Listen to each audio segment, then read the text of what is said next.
Warning. Listening to this show may result in increased levels of inspiration, motivation, and innovation. Side effects can include the immediate urge to take massive action to build a better business and life for yourself and others. You've been warned. Welcome to Influencers Radio with your host, Jack Mize. And welcome back to another episode of Influencers Radio. You know, to a lot of us, midlife is when it seems the battle with our bodies, it just seems harder and harder to win. And to some, maybe even impossible, especially for women facing menopause. Well, today, my guest is Beth Ann. She is a health and wellness expert who helps women approaching menopause to take control of their health and manage their hormones naturally so they can make their mid-years their best years. Beth, welcome to Influencers Radio. Thank you so much, Jack, for having me on the show.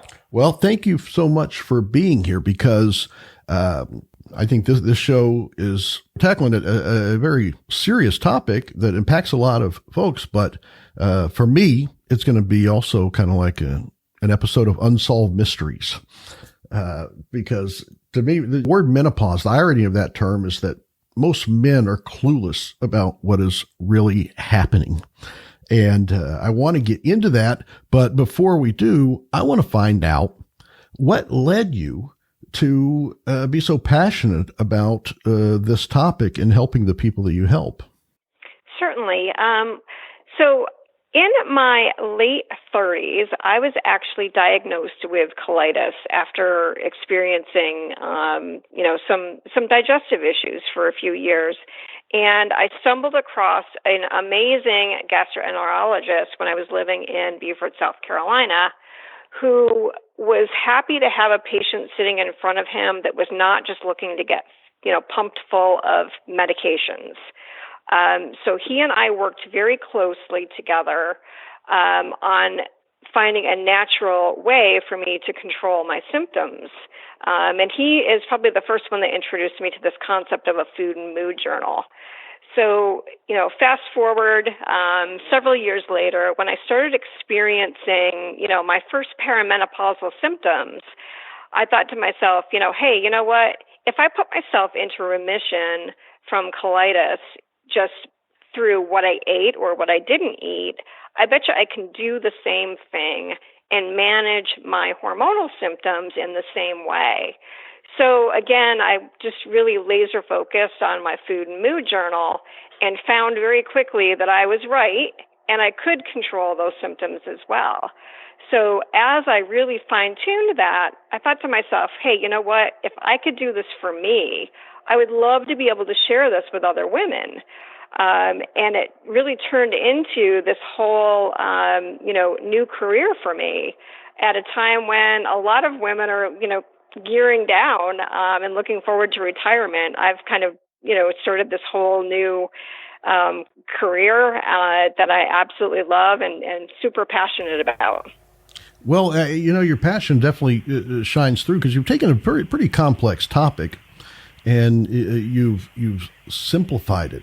And I will tell you, the one thing that I do hear about menopause that seems to come up a lot is, the hormones. And, one of the natural, I shouldn't say natural, but one of the most common things I hear about is, hormone replacement therapy is what I have associated with that. And you have some very strong opinions and feelings on that and really provide an alternative for a lot of that. And I know you have what's called the 4M method for doing that. And when I say that you kind of take complex topics and simplify them, to me, that really opened my eyes to a lot of things. Can you talk about that 4M method? Talk about what those 4Ms are. What are they? Let's lay that out. Absolutely. So my 4M method to wellness is meals, movement, mindset, and a little magic. And putting that together, those are huge key elements, not only to, getting through your midlife, but really your entire life. And so before we jump into the first stem, which is meals, can you talk a little bit about that, the hormone replacement therapy, what you, feel about being able to provide an alternative to that, or look at alternative ways to that? Absolutely. So, again, as I was approaching midlife, I started, kind of hearing, we go through life and we hear things and we don't really, absorb them. But as they start to, be impactful to us, we start to listen a little bit more. And, hormone replacement therapy, you hear it a lot. You need to, when you hit midlife, you need to, take hormones so that you can, be healthy and do all of these things. But the more research and the more reading that I did on it, there were all of these side effects that just didn't seem like they fit with the lifestyle that I wanted. And for a lot of us, our mothers and our grandmothers, that was what they did. They went to the doctor, they got a pill, and, they kind of moved on with their life and nobody really talked about it.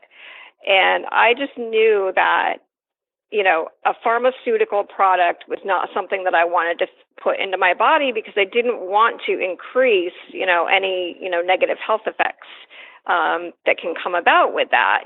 There's heart disease and increased rates of cancer and just all of these things that I knew I didn't want to put this into my body.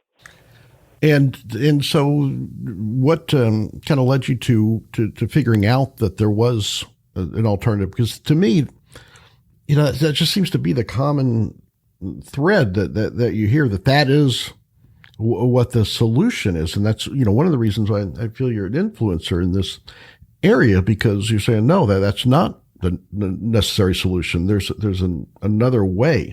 And so what led you to put together this 4M method that was the alternative to that? Yeah, so it was a little bit of an experiment on myself, and just, logging my food and how it impacted me. I quickly came to realize that certain foods would trigger me to have a hot flash or night sweats or even increase my anxiety. And so I would know to just avoid those foods or minimize them. A big trigger for me for a hot flash and night sweats is a high sodium food mixed with alcohol.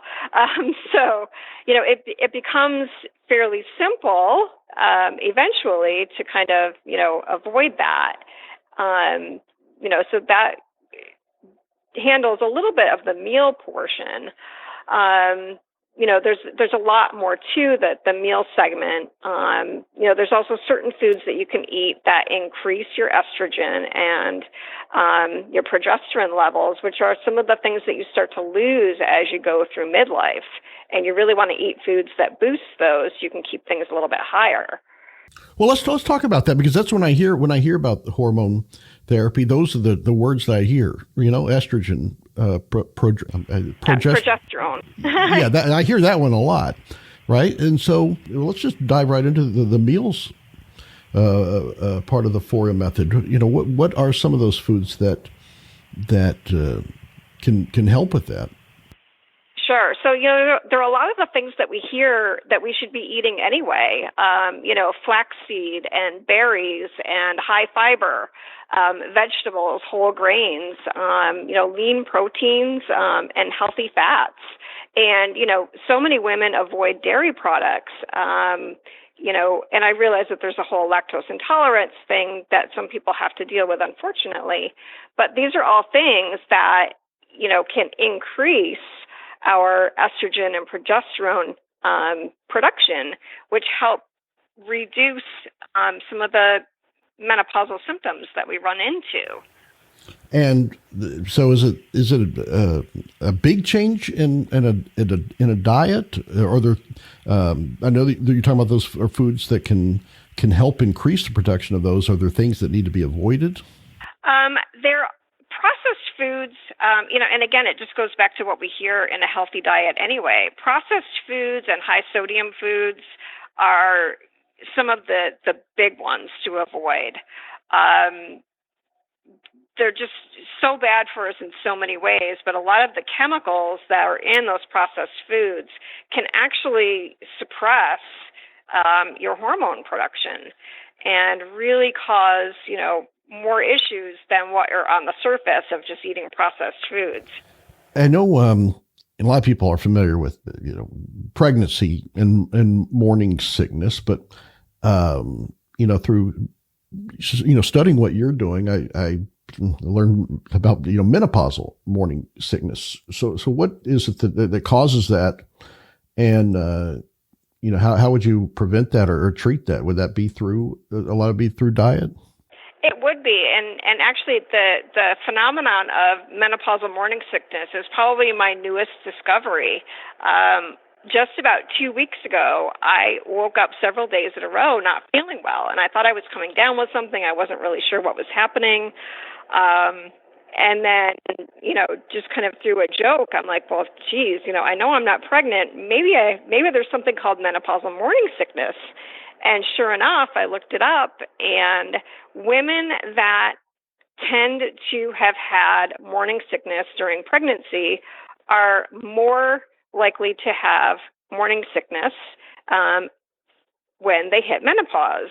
And there are a lot of reasons for it. They are similar to a lot of the reasons that you have morning sickness when you are pregnant, except that you don't have this life inside of you, kind of pulling your nutrients away. So, lower blood sugar and just that drop in estrogen and progesterone. So, again, you want to, make sure that you don't go too long without eating. Make sure that your water intake is good, and then try to make sure that you're consuming, a good diet of, fruits and vegetables, and especially, grains like flaxseed are especially good for boosting your hormones. You mentioned a few things earlier that to me is synonymous with menopause or highly tied to it when I think of it as a man with menopause, and that was the hot flashes, the night sweats, the anxiety. And I think those are probably some of the big symptoms and the big fears that a lot of women think that it's unavoidable for them to face. To what age does that normally start occurring, or would someone start experiencing that or think, is this starting to happen? And are those things that you are just part of menopause, or are they some that can be relieved or even perhaps eliminated through some of these methods? So it really varies from woman to woman as to when those symptoms might start. A good indicator, though, is when your other female relatives, whether your mother or grandmother, started experiencing those symptoms. But, truly, our relatives, our older relatives, whether it be moms, aunts, they didn't talk about these things. So, sometimes it's even hard when you ask them. They don't know because they didn't really pay attention or they don't want to talk about it. There are women who can experience symptoms as early as, their mid-30s, but they may not recognize that that's what they're experiencing, especially with the anxiety piece. They just figure, oh, you know what, I'm under a lot of stress. But, I'll share with you briefly my first experience with hormonal-induced anxiety is I was standing in the kitchen at lunchtime making my lunch. I was working from home, and I just felt really anxious, and I couldn't figure out why. Everything was going well at my job. My finances were in good shape. My relationship was in good shape, and I just had this overwhelming feeling of doom. And I'm like, you know what? I bet you this is my hormones. And, I looked back at my food log and kind of saw that I didn't make some very good choices the day before. And, just ate a few extra, helpings of fruits and vegetables and threw some flaxseed in my protein shake. And, just kind of moved along. And chalked it up to, it's my hormones, right? So it's really hard to pinpoint that. And a lot of women will just kind of deal with it. Now, there are some women who have a great, sense of humor about the hot flashes and the night sweats. And, those are the ones that probably get through it the best if they can just laugh it off. Well, yeah, I think it's certainly, I think it's probably easier to do that when you know that there's, a solution. One, the ability to identify, I think this is what's happening, and then know, and here's what I need to do to resolve that. I mean, I think that could easily change someone's perspective on that. Right. So with the meals, do you feel the effects that quickly, or is it an accumulative thing? Like when you said, I need to add some more of this, does it help resolve that fairly quickly, or is it something that takes days, weeks, months to actually feel those results? I would say it could be days to weeks. I wouldn't say necessarily months, as long as you're dedicated to it. But if you want to talk about a quick fix, getting some movement in. So, that day that I was feeling really anxious, not only did I adjust my food that day, but I went and, immediately hit the gym, which is, the second M of the 4M method, which is movement. I don't like to call it exercise because to a lot of women, the word exercise has a bad word. So we talk about movement. And, movement can be anything from, just one of my trips that I give my clients is, if you are in an office situation and you have a choice of printers, always choose the printer that's furthest away from your desk. So we want to talk about just getting more movement in, because that movement, even if it's a quick walk around the block to get some fresh air, can really do a lot quickly for relieving anxiety. And even, if you're having a hot flash and it's the middle of winter, go take a walk around the block. You'll cool down pretty quickly without, inconveniencing everybody else around you, by, turning the air conditioning on when it's, 20 degrees outside. So I work with my clients a lot on movement and just how important movement is, and easy ways to get movement in your day, without having to spend hours at a gym. So you're not talking about 30 minutes, 45 minutes on a treadmill. You're talking about just simply take the stairs instead of the elevator, walk around the block, like you say. Just little things that can add up and kind of change your perspective on that. Exactly. And in fact, 30 to 40 minutes on a treadmill is probably the worst thing that a woman in, midlife can do. Steady state cardio is the worst exercise. When a lot of people don't understand that, it actually increases all of the wrong hormones and decreases all of the hormones that you need. So we talk about, what the best types of exercise are, which is, weight training. And I'm not talking about, turning into Arnold Schwarzenegger. And then HIIT, which is high intensity interval training. And I've actually come up with a low impact version of high intensity interval training. So there's probably a lot of women that are being counterproductive when they think that they're doing well by jumping on the Stairmaster treadmill kind of thing for 45 minutes. So you're saying not only does it not help, it can actually make things worse, though. Exactly. Wow. So let's talk a little bit about more about that with the movement, because it's clear that this can have a pretty big impact. Are there any other things that should be avoided, and some other simple things that people can incorporate? The really big thing to avoid is that steady state cardio, and as well as high impact.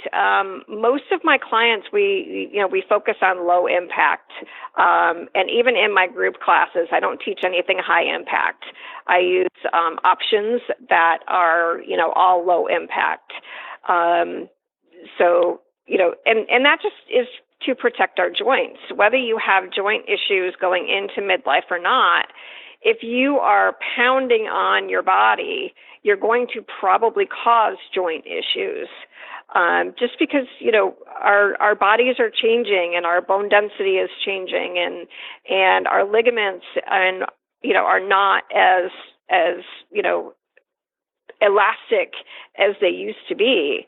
So really we want to take caution and great care in what we do. But, some of the best exercise for women in midlife, and I should say movement, because I always try not to use the word exercise, is really, weight-bearing exercises over anything.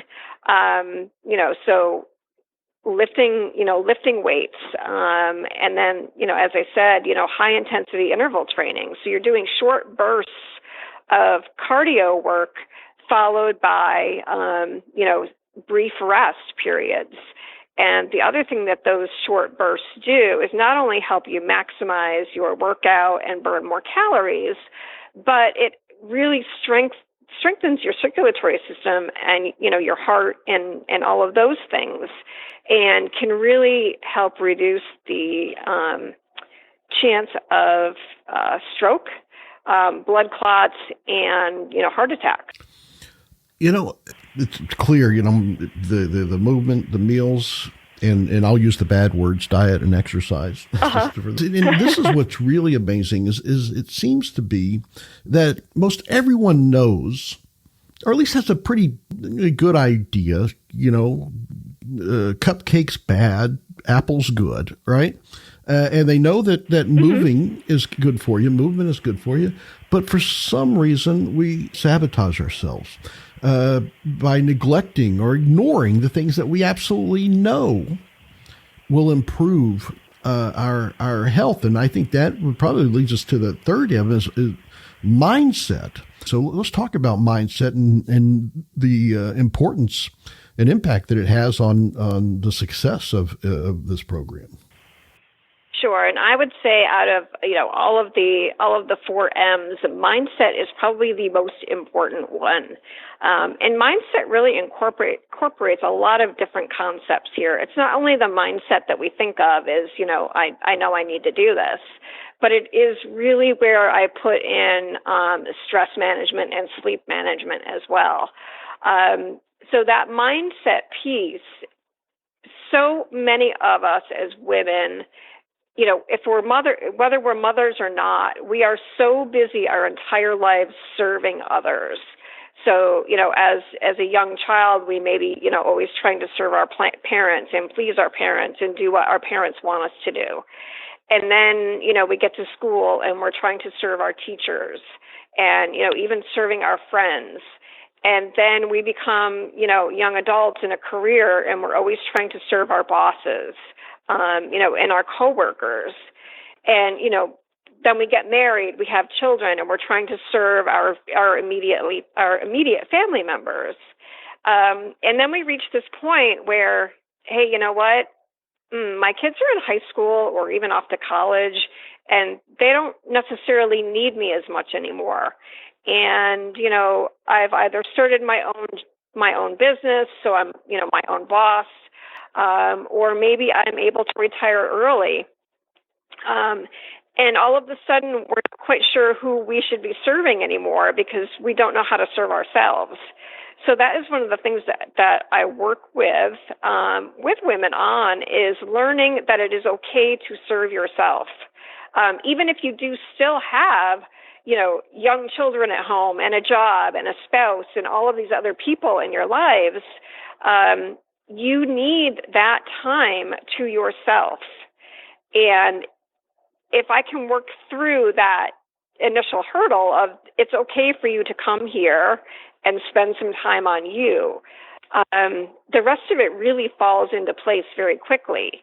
But overcoming that guilt of I'm going to be selfish and take time for me is just such a huge key in the success of managing it, because then all of a sudden the stress level comes down, the sleep improves, and a lot of those other hormonal feelings that you're getting reduce as well.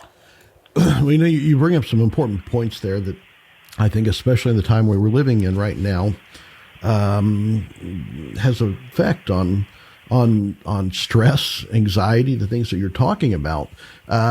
So with the COVID crisis that we are living with right now, that in itself is going to increase stress and anxiety. What impact does that have on women in the midlife, menopause, the perimenopause phases? What we've been seeing in the last 6 to 8 months is just a huge increase of, stress among the general, everybody in general. But most women who are in their mid-years are experiencing even more anxiety, more stress. They may not be eating the same foods as they normally eat because they may be stress eating. They're possibly eating more processed foods.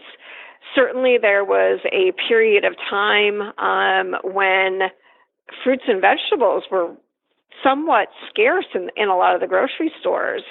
Luckily with, the summer that loosened up a little bit, the farmers were able to get things to market.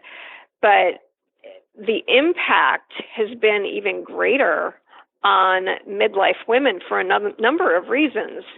So if they have children, and because we are in a population right now where many of us had our children later in life, you may still have children in the household, even though you're in your 40s, 50s, 60s, who for a period of time, and if not even right now, were not able to go to school. You may have had to, adjust your work schedule, work from home. Your spouse or significant other is also working from home. And you may also have parents who are compromised health. And so you're trying to care for your parents. You've got all of these people in your house that never seem to leave. And it makes it even harder to get your me time. So there have been, there's a couple of studies out there already where women are experiencing even higher levels of menopausal symptoms, all because of COVID, which is just incredible that there's studies already. But they're just fascinating to kind of read through them and see, and I had one client who had come to me over the summer who, she was in her early 40s. She had her children later. They were elementary school. So she was working from home. Her spouse was working from home. And they were also trying to care for her older parents. And she had to make the decision to homeschool her kids because she couldn't risk her children going out into the world essentially and infecting her parents. So her stress level was, just through the roof, and she couldn't even think about going to a gym if she wanted to, because again, she didn't want to potentially, expose her parents to any bad germs either. Yeah, it just seems like this whole thing is compounding. Exactly. And so I guess with mindset in the 4M method, how do you use mindset to kind of help overcome that, or to at least mitigate some of that stress and anxiety? Sure. So I am a huge advocate of finding some way of meditation. So whether that is, traditional prayer, traditional meditation, anything that can help you really find some space to relax, even if it's just lying down and listening to your favorite music for, a few minutes every day. Or even just, getting up. One of my favorite things to do is get up 15 minutes earlier than anybody else in the household and just enjoy a cup of coffee in complete silence. And, they're all very simple things, but they can make a huge difference if you can just carve out that 15 minutes of time to just really focus. Another one of the things that I recommend to my clients is just that first 15 minutes when you first wake up. Just kind of sit in the moment and do some positive visualization of how your day is going to go. Run through your full day. Identify where you might have some trouble spots. If you have to have a difficult conversation, think through the positive way of that of that conversation occurring. And then right before you go into that conversation, just take a minute, get yourself pumped up, and be ready to go. And really that piece of it ends up being very individualized too, because it's about finding what works. And, not everyone is comfortable with prayer or meditation. Some people find, meditation kind of woo-woo and out there, and that's okay. It's about finding what is good for you to make you feel a little less stressed. Some people, it might be blasting really, loud, crazy rock music for 10 minutes and dancing around. It's really, again, just about finding what works for each woman as far as putting them in the right mindset and relieving that stress. Well, again, I have to say that your ability to simplify this to me that is the fourth hymn, the magic of this. But I think there's probably more to that. So let's talk about that fourth hymn, the magic. What is that little bit of magic that goes into this system? Truly, that magic is really how the three pieces fit together. If you think about a three-legged stool, if you take away any one of those legs, the stool is going to fall over, okay? And being able to combine that magic for each woman individually is the key. Some women, are good with the exercise part. They've got that down. Where they need help is on the mindset and, making the meals and healthy eating fit into everyday life. For others, they've got the meals, they've got the mindset. They're not quite sure what to do in the gym, or they're not comfortable in the gym, or they need a workout solution that they can do from home. Then others have the meals and the movement down, but can't figure out why they're not getting anywhere. And that comes in, to having the right mindset. And that's so important. It's something that's, I guess, often overlooked, or people don't even recognize that as being one of the missing pieces. Exactly. So let's talk about how you use that magic to put all this together through this 4M method. The people that you work with, the people that you help, what could someone expect, working with you in one of these programs, and how it would incorporate this 4M method? Sure. So the first thing that I do whenever I have a new client come in is I like to get a baseline. I like to see what they do in everyday life for at least the first week. And I know that a lot of women have a hard time with this, but I ask them just to write down everything that they eat. I don't care what it is. I don't want them to try to eat healthy. I don't want them to try to impress me. Chances are I'm going to see what they're eating on social media anyway. And I like to try to establish that baseline.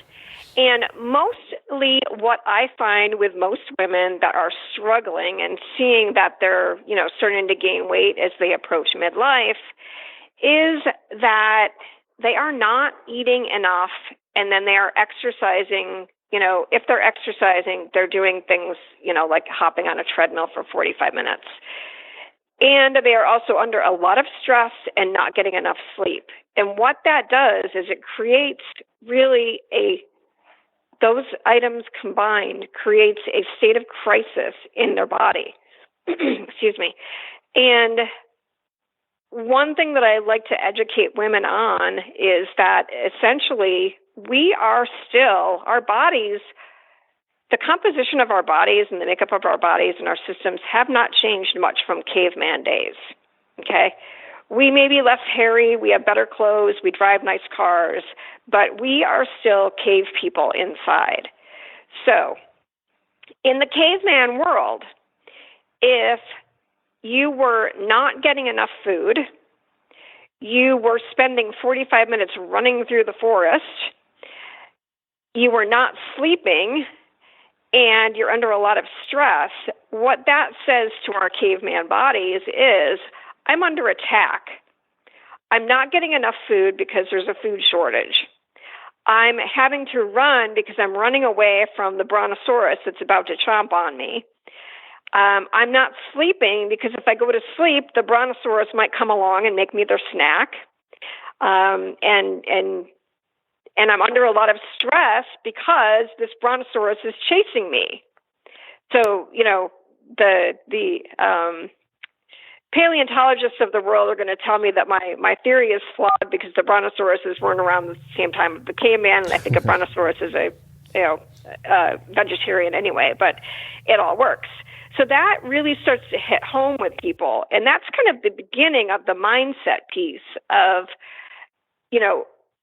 okay, so I've been restricting my calories and I've been going out for 45-minute runs and I can't figure out why I'm not, getting anywhere. The first thing I do with most of my clients is I up their calorie intake, and their eyes get big as saucers, and I'm like, just trust me on this. And, some women do have a hard time getting all of that food in at first, but then they figure it out. They're like, oh, you know what? I feel a lot better. I'm sleeping better. I'm less stressed. And that's kind of where it starts, is that, initial week. And then the other thing that comes from me seeing that first week is it helps me make suggestions of healthier versions. And I love to spend time in the kitchen and playing around and experimenting.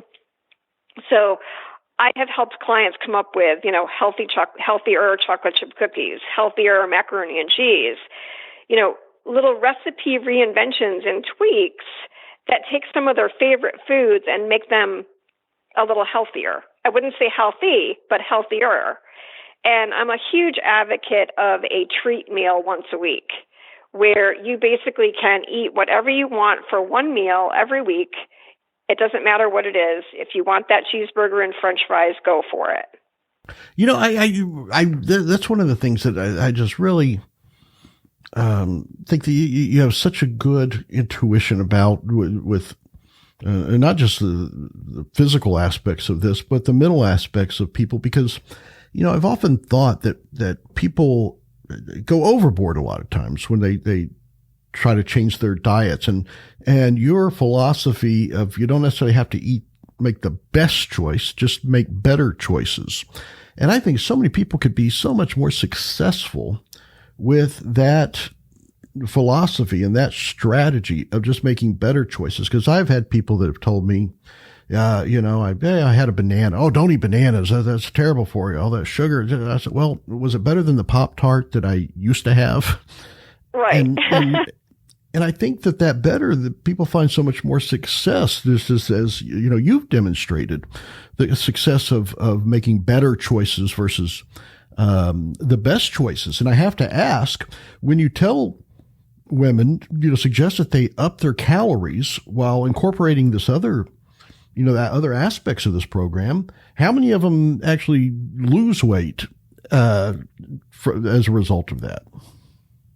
So I will tell you, I do not focus on the scale as much as I do photographs and measurements. And one of my most successful clients ever only lost 4 pounds, but she lost, and the number of inches escapes me, but I know that she went down 4 dress sizes. But she only lost 4 pounds, and the change in her was incredible. And to see the progression through the images, while she was working with me, was just amazing. And I post on my social media, this is only a 4-pound weight loss. It's not about the scale. We get so caught up in the number on the scale.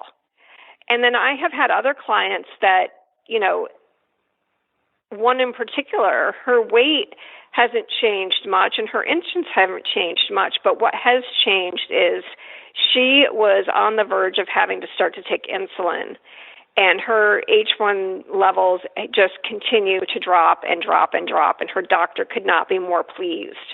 And, sometimes those healthy wellness type things are way more important than, any number can tell us.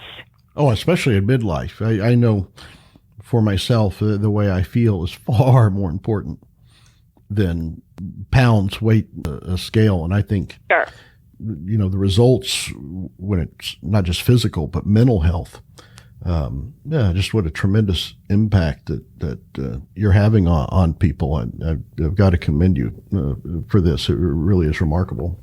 Thank you. It really is a labor of love for me. Oh, yeah. Well, yeah, you could definitely hear the passion that you have around this and around, not only helping people, but experiencing right along with them the changes in their health. So how can people find out more about Beth Ann Dice and about the 4M method and some of the things that you have going? Excellent. Yeah. So they can go to my website, which is bethandice.com. And I actually have a download available for free, which is the 9 Best Foods to Help Manage Your Hormones. They can also check me out on social. I'm on, I think, just about all of them. On Facebook, I am at Beth Ann Dice Wellness. Instagram is at Beth Ann Dice. And YouTube at Beth Ann Dice as well. Well, fantastic. Well, we'll definitely include all those links on the show notes. Beth, I have to thank you for coming on and sharing this. It's, definitely been an education for me. And, it's like I say, menopause has always been a word. And I don't know why the word men is in that word, because we really have no clue at all. But you definitely opened up my eyes, and a lot of this thing I think could apply to men. Just the philosophies that you have. I'm sure some of the women that you work with, a little bit of it rubs off on their other halves. Absolutely, yeah. In fact, I met with a client this morning. She said that her husband is starting to join her in her workouts, which was just really great to hear. Well, that definitely defines influencer to me, that, not only impacting the people that you work with, but, their families and the people that love them and the people that they love. It just makes a huge difference in many people's lives. So once again, thank you for coming on and sharing this. And thank you so much, Jack, for having me. All right, folks, there you have it. Definitely check out bethandice.com. We'll have all the links on the show post. And until next time on Influencers Radio, remember, you are the only real game changer. You've been listening to Influencers Radio. To get all past shows and updates on future shows, visit influencersradio.com today.